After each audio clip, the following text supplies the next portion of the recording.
State bank of ইন্ডিয়াতে আমি complain করেছি ফেব্রুয়ারি মাসের 20 তারিখ থেকে শুরু করে 2019-এর মে মাসের 28 তারিখ পর্যন্ত। 2019 ফেব্রুয়ারি, মার্চ, এপ্রিল, মে।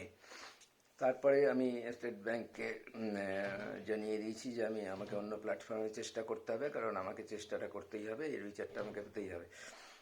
স্টেট ব্যাংকের পর আমি যে কমপ্লেনগুলো করেছি সেগুলোর লিস্ট আমি এবার বলে দিচ্ছি। কমপ্লেন অনেককেই করেছি, কিন্তু সবাই তো উত্তর দেয়নি। যেমন ইন্ডিভিজুয়ালকে উত্তর দেয়নি, ইন্ডিভিজুয়াল উত্তর দেওয়ার কথাও না। মেইন কমপ্লেন করেছি পিএমও পিজি, প্রাইম মিনিস্টার্স অফিসে, যেটার নাম্বার E/2019/03367775, ডেট 22/6/2019।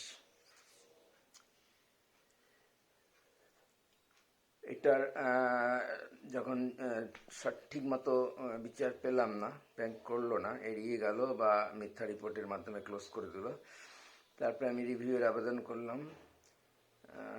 না, আমি ব্যাংকিংকে আমি ডাইরেক্ট করেছিলাম। এটা DEABD/F/2019/28800R সম্ভবত।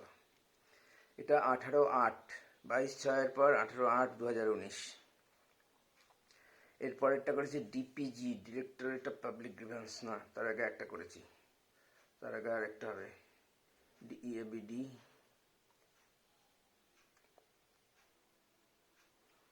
ডিইএবিডি নাম্বার দিয়ে দুটো আছে, কারণ এরপরে ফাইন্যান্স সেক্রেটারিকে করেছি।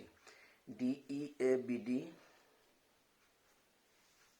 এটা লাস্টে 3-2, ডিইএবিডি /E/2019/30930, 2/9/2019 3 নম্বরটা। 4 নম্বরটা করেছি DPG, directorate of public grievance B/2019/81702, এটা 3/9/2019।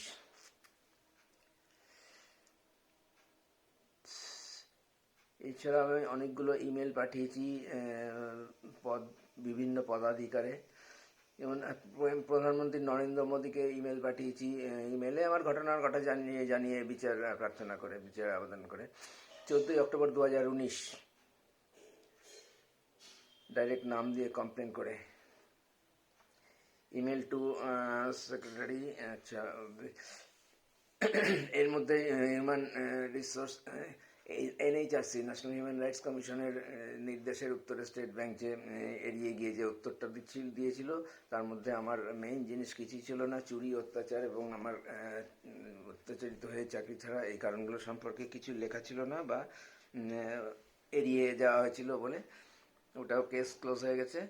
তখন সেটা আমি ব্যাখ্যা করে NHRC-কে বিরাট একটা ইমেল লিখে একদম ডিটেলস ব্যাখ্যা করে কোনটার কি উত্তর দিয়েছে, তার মধ্যে কি ভুল আছে, কোন উত্তরটা অযৌক্তিক উত্তর, এটা হতেই পারে না,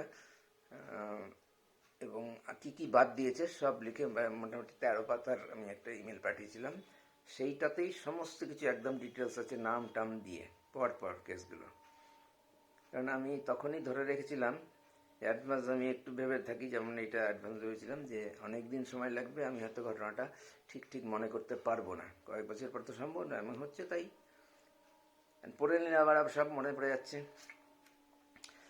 তো NHRC-কে ইমেল করে পাঠিয়েছি, মানে রিমাইন্ডার দিয়েছি, কিন্তু NHRC আর এই কেসটা নিয়ে আর নাড়াচাড়া হয়নি, এবং আমি আরও কয়েকবার রিমাইন্ডার পাঠিয়েছি, অবশেষে ফোনও করেছিলাম। NHRC থেমে থাকায় NHRC থেকে আসা আমার চলে গেছিলো।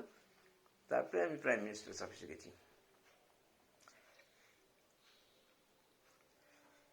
ইমেল করেছি চেয়ারম্যান IBA, 2 ফেব্রুয়ারি 2019, 2/11/2019। চেয়ারম্যান IBA 1/11/2019 ইমেল পাঠিয়েছি। 2/11/2019 রেজিস্টার্ড পোস্টে হার্ড কপি পাঠিয়েছি, যেটা অ্যাকনলেজ করেছে 6 ডিসেম্বর 2019। ইমেল পাঠিয়েছি secretary, department of financial service, ministry of finance, 27/9/2019। কারণ রিভিউয়ের উত্তরে আর স্যাটিসফ্যাক্টরি না হয়, একই উত্তর তো বারবার আসছে স্টেট ব্যাংক থেকে, একই রিপোর্ট, সেটা চাপিয়ে দিচ্ছে, একদিনে ক্লোজ হয়ে যাচ্ছে, উত্তর টাঙিয়ে দিচ্ছে ওই অনলাইনে যেখানে স্ট্যাটাস থাকে। Address to Narendra Modi, PMO, Residential Finance Department, Centralized Public Grievance। Nirmala সীতারামকে আমি ইমেল করেছি 2/11/2019 ফিনান্স মিনিস্টার হিসাবে। তার সঙ্গে একই সঙ্গে আমি এফএমও মানে ফিনান্স মিনিস্টার্স অফিস আর আরডিএন ওয়েস্ট বেঙ্গল, আরবিআইয়ের একটা ডিপার্টমেন্ট, একটা আরবিআইকে ডাইরেক্ট করেছে, আর একটা অম্বুডসম্যানও আরবিআইতে আছে বলে ওই address RBI Kolkata, RBI ORG, mail to IBA, আইবিএর মেল নাম্বার ওটা। এতগুলো কমপ্লেন আমি 2019-এ কমপ্লিট করেছি। তারপরে আমি কোর্টে গেছি, কোর্টে তো বলেছি বারবার খুবই খারাপ অভিজ্ঞতার কথা। তারপরে আমি আবার এই সাইকেলটা নতুন করে শুরু করে আবার এনএইচআরসিকে দিয়েছিলাম, কিন্তু তারা আবার কেস উঠিয়েছে, আবার রেজিস্ট্রি করেছে এবং আবার চিঠি দিয়েছিল। এইবারে ব্যাংক কেস পেন্ডিং আছে কোর্টে বলে কোনো মন্তব্য করবে না বলে আমাকে চিঠি দিয়েছে। কাজে আমার আর কোনো প্রসিড করার আর কোনো রাস্তা নেই অফিসিয়ালি, সেই জন্য আমাকে এটা প্রচার করা ছাড়া